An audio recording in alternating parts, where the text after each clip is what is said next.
I am interviewing Sierra. She is 25. So, Sierra, what do Yes. you remember from the day of 9/11, and how were you impacted or your family was impacted? Okay. I don't remember much because I was young. But some of my family was affected by it personally. So my uncle lives in the city and his job is also in New York City. And his building happened to be right near the towers. So when everything was happening and when the attack occurred, he was forced to flee the city. And this is a true story. So he jumped on a ferry boat or something and got a ferry to New Jersey right away, because that's where most of my family lives, in New Jersey. And then another thing that happened, that day, my dad was on a business trip in Texas for his job. And that morning, he was supposed to get on a plane, but he missed his flight.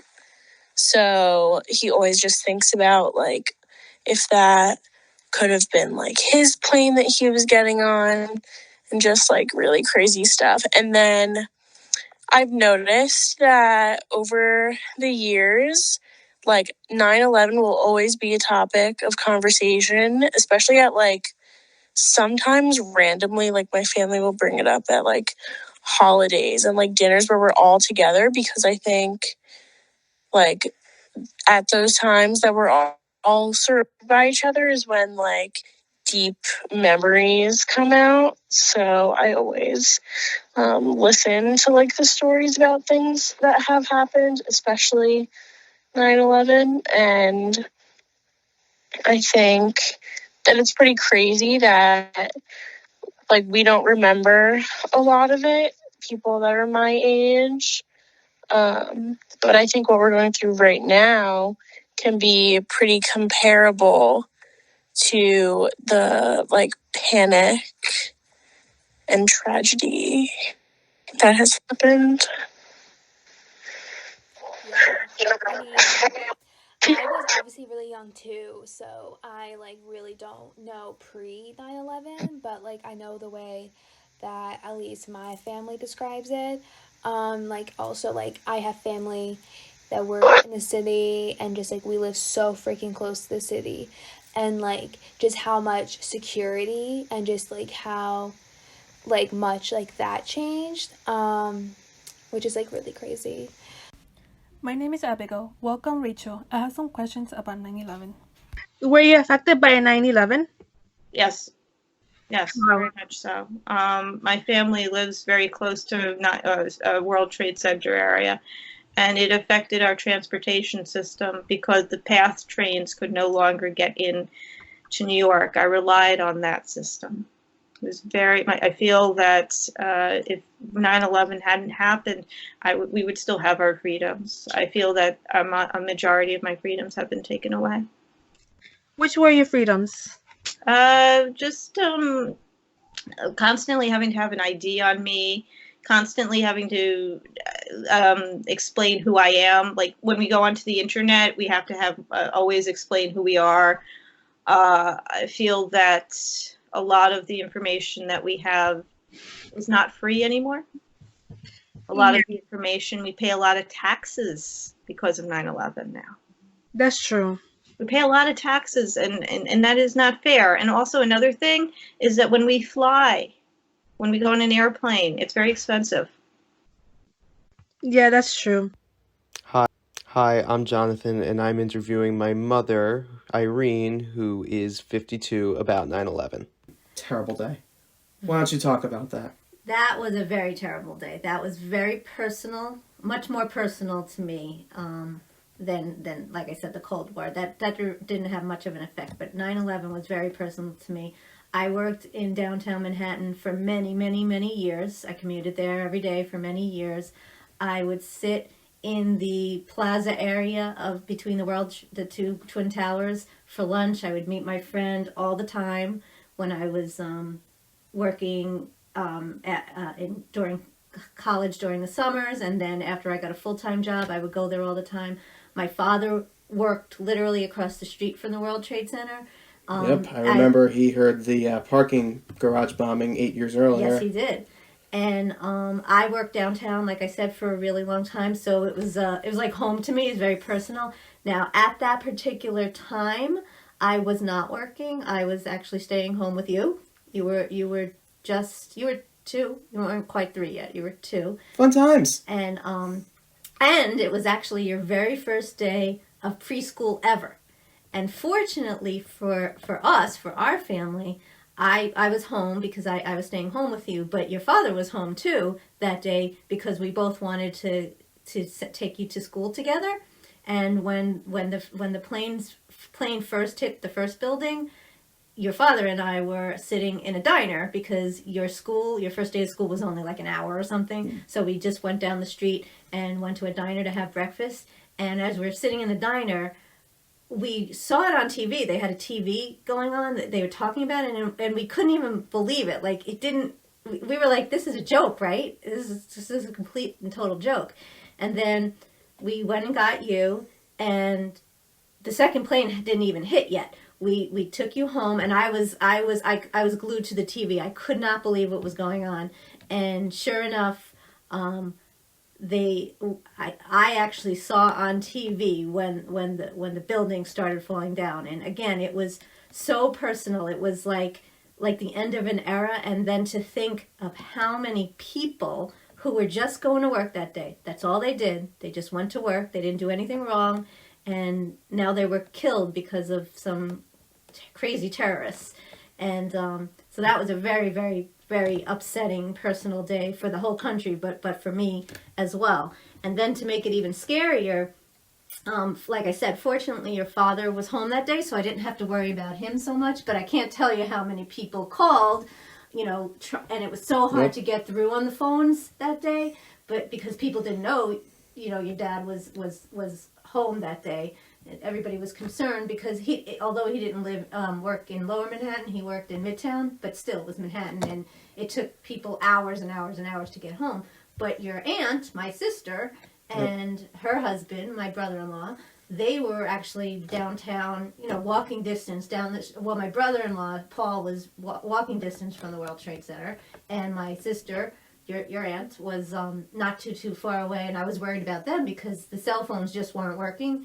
That's right, there were cell phones. I think we had cell phones back then. They were just brand new to the mainstream at the time. And so you really couldn't get in touch with anybody.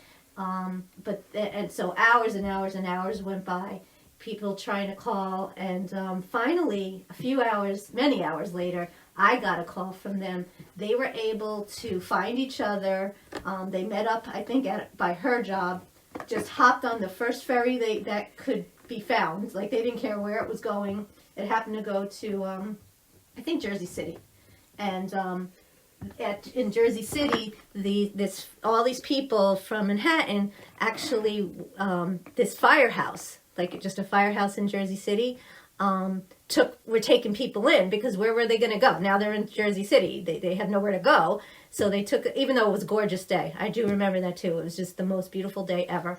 And this firehouse took all these people in coming over on the ferries, and so your aunt and uncle stayed there, and we got a call from them later in the day, and the three of us, you, me, and Dad, went to pick them up, but not thinking of what was going on because this was a disaster or a national emergency that we've never experienced before. Everything was closed, but we didn't know, so the only way I know how to get to Jersey City is on the Pulaski Skyway. It was closed, so we literally sat on the Pulaski Skyway for hours and hours and hours, and eventually we made it to Jersey City. We picked up your aunt and uncle. We drove back to our house, and your grandfather, he was working in New Jersey at the time, he could not get over the bridge. They weren't letting people over the bridge because, as you know, he lives in Staten Island. Yep. So he came to our house, and everybody slept over our house that night because there was nowhere else for anybody to go. And then the next day, your grandfather took everybody, took those two home because they're in Staten Island. But it was a very terrible day. I mean, so many people I know were impacted from the perspective of, being scared. And I do know of one person, someone I used to work with, he was so upset by this whole thing that he couldn't go back to work because most of his clients, and I used to have a client that worked in the World Trade Center, this big client of his, so many people in that company were killed that day. He actually couldn't go back to work. So that was probably the most impactful world event that's ever happened to me.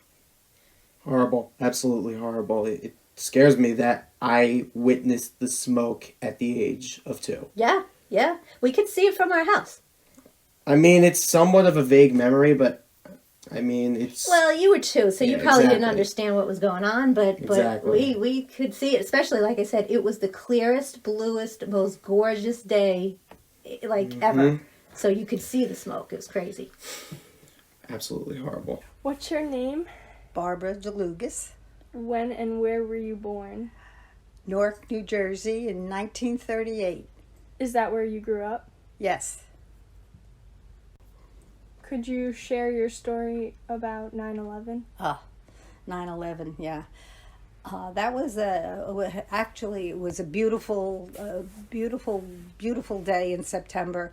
I went to work, I took a train to work, and I got there early, and I had an interview. And as I was walking from where I did the interview into my office, the building started to shake, and papers were coming down from the sky. And I thought to myself, that wasn't one of the little planes, because we used to see little planes, which was almost at eye level. I said it couldn't have been one of those planes that hit this building, because it wouldn't have shaken. And my boss said to anybody who happened to be there, and this was before 9:00, so not everybody was in the office, let's go, and grabbed our stuff and left the building. And as we were going down the stairs, because you couldn't take the elevator because of the situation, as we were going down the stairs, the firemen were coming up with all their heavy equipment, and their faces looked grim, because as we were going down, we had no idea what had happened. We're going down, we had no idea what had happened, and the firemen looked grim, and they weren't talking. We passed them on the stairwell, and then I guess as we were going down, they brought this woman down. She must have been on one of the upper floors, and her face was peeling black. Evidently, her face had gotten burned in the bombing, and she just looked so scared. And when we got to the ground, everything was covered in gray ash, and the policemen were there telling everybody to keep moving, get away from the building. And then when we got away from the building, we turned back and we saw people jumping from the upper floors. And that we kept moving because we figured we had to call people at home and let them know that we were okay. And we were walking towards, and we saw it was a Holiday Inn. We went in there to see if there was a phone we could use, because all our phones were out. And we went in and we called.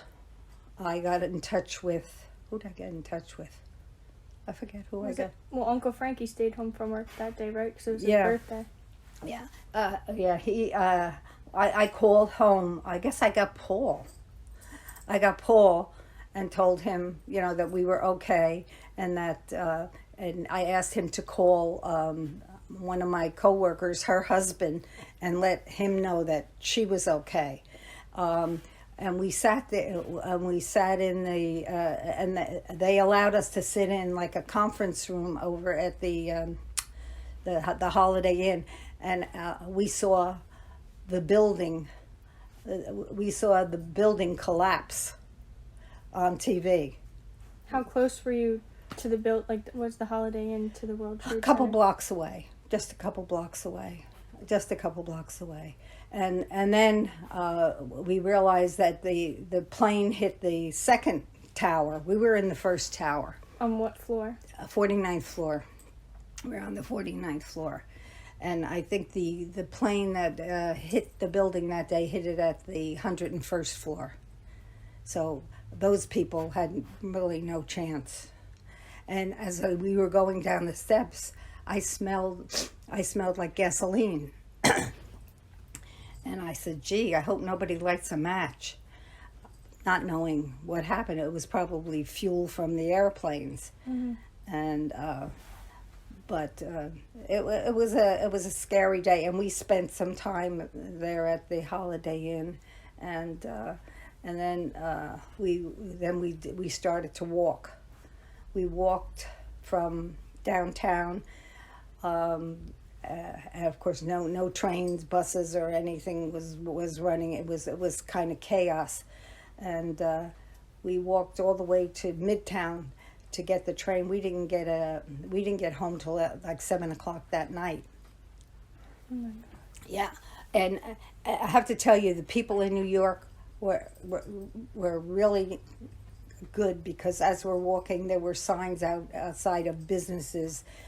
Oh, water available, or you can use the restrooms. You know, people really responded nicely. When we got to Midtown, it was like business as usual. You know, the people were walking around like nothing happened. It was strange, but people, you know, near the World Trade Center, the businesses and whatever were very nice, because everybody was walking. People were, you know, that was the only means of transportation. So your boss knew what to do because of what happened in the 90s, right? Right. He had been in the World Trade Center when a truck hit the World Trade Center and didn't do much damage, but he knew that we had to get out of there. He not hesitate at all. It was remarkable that everybody who worked for our company got out.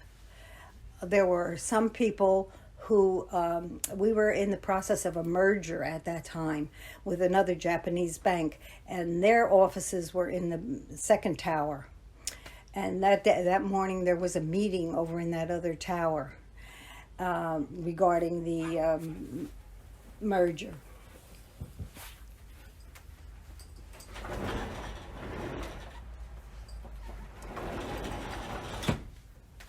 And everybody who worked, you know, for that other company was killed in the second tower. But it wasn't, our employees. It was mostly the employees of the other bank and any employees of our bank that worked, that were at that meeting.